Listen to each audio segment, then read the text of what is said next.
From Kawhi Leonard causing a collision with a filthy crossover to Izzo Joe making Paul Pierce touch the ground, here are some NBA ankle breakers that fans will never forget. Starting with Kawhi Leonard causing a mess against the Bucks. It needs to be investigated what exactly was Kawhi on when he decided to take the Raptors on a championship run. Unplayable, unstoppable, and just so effective. Not to mention, the Raptors were actually losing the Eastern Conference Finals, down 2-0 to the Bucks. The Claw, though, put up 36 points in Game 3 to begin the Raptors' comeback. And the best moment of that game was easily at the end of the second quarter. With Toronto up by 4, Kawhi got the ball and ran towards the Bucks' defense. He was being guarded by former Rookie of the Year Malcolm Brogdon and future two-time MVP Giannis Antetokounmpo. But the simplest of crossovers from Leonard led to the most effective result as both Giannis and Brogdon collided with each other and allowed Kawhi to sink a three-pointer completely unguarded. That pushed the Raptors' lead to 7, and they didn't look back. Fans were ready to explode as soon as Kawhi launched the shot because he'd already embarrassed the Milwaukee side. But talking about embarrassing moments, here's one for Paul George. Playing in front of the home crowd, the Clippers had a 3-point lead over the Celtics in a regular season game.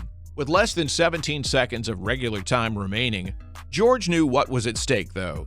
It's never been easy to defend Jason Tatum, but he seems to get better in clutch moments.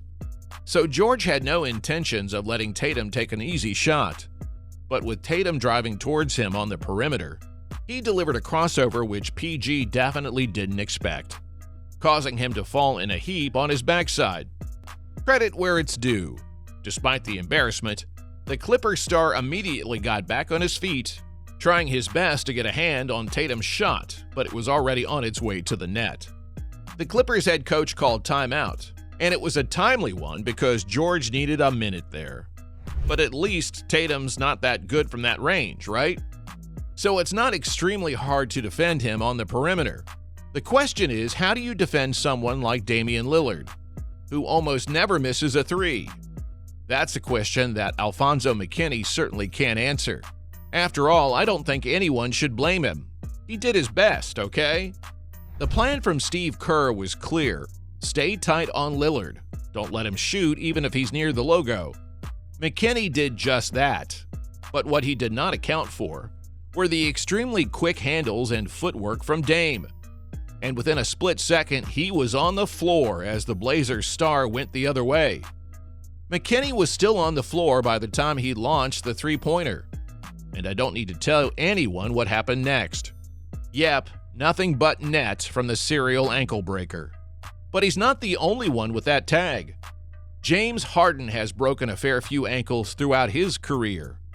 And the weirdest thing about Harden is the fact that you know what's coming, but you still can't defend him. It's really simple, at least from how it seems on TV. He's going to fake a drive to the perimeter and then produce a step back before launching a three-point attempt. Now, Patrick Beverley is a good defender, and unfortunately, Paul George is too. But he makes the list again. The funny bit is that Pat Bev really thought he had Harden covered, and then PG also thought he had enough to get a hand to the shot, only for both of them to take Harden down instead, who made the net from beyond the arc, and got an and one. Harden got up and looked at the crowd yelling his own praise. Wow. Indeed. But as great as this ankle breaker was, if you're talking Harden, you've got to include the cleanup on aisle 3. Everyone knows what I'm talking about. Harden takes his game up a notch every time he plays the Clippers. This was just outrageous and outright disrespectful, but just so memorable. The player who got destroyed in this one is Wesley Johnson, and Harden absolutely milked the hell out of this move. He made the same iconic move and Johnson fell for it, and then literally fell for it. But as Johnson lost his balance trying to get up, Harden gave him a cold stare before rolling the ball in his hands, and then launching a three, which he wouldn't have missed no matter what. Again, Harden's not the only master of the ankle breaker crossovers. There was a man by the name of Joe Johnson who genuinely had no regard for human life. Back in 2016, he came up against Jusuf Nurkic, who was defending the perimeter. The commentators called it a mismatch before anything even happened, and for good reason, too. Even the all-time great defenders never managed to get a hand on ISO Joe. The awkward Nurkic wasn't going to do much, but what followed was a lot worse than even the Bosnian would have imagined. Joe went at Nurkic before delivering a deadly crossover, and as Johnson launched the mid-range jumper, the center was still falling and going back due to the sheer impact. Filthy.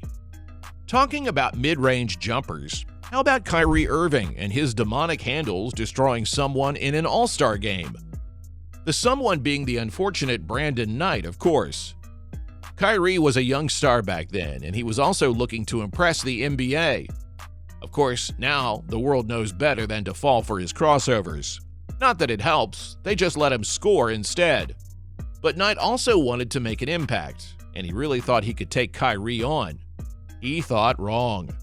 A double crossover leading to the perfect mid-range shot was all done so quickly that Knight almost reacted in slow motion and jumped ahead while falling to the floor. But before Kyrie came along, there was only one king of this dribble, the one and only Allen Iverson. And his move on Antonio Daniels will forever be remembered. Now, Daniels knew that he probably had no chance to defend Iverson, but like many before him, he didn't understand the gravity of what was truly at stake. Iverson didn't want the bucket, I don't care what anyone says. He wanted to humiliate Daniels for some reason, and that's what he did. He ran at Daniels, delivering a step back, which did enough to make Daniels fall, before doing it again so that Daniels stumbles and falls again, and then driving to the net for an easy layup. Unreal. But the greatest ankle breaker, and one that will never ever be forgotten, ISO Joe destroying Paul Pierce. Oh boy, what did Pierce ever do to Joe Johnson? What did he do to deserve this treatment? Now, Joe's handles are well known throughout NBA history, but pulling off a move like this? That too against one of the best defenders in NBA history?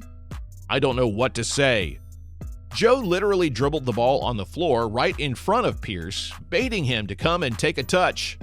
Pierce would have even thought that he could get a hand or a finger on it. But as soon as he bent over, Johnson was already on his bike, with Pierce touching the hard court, not knowing what had hit him.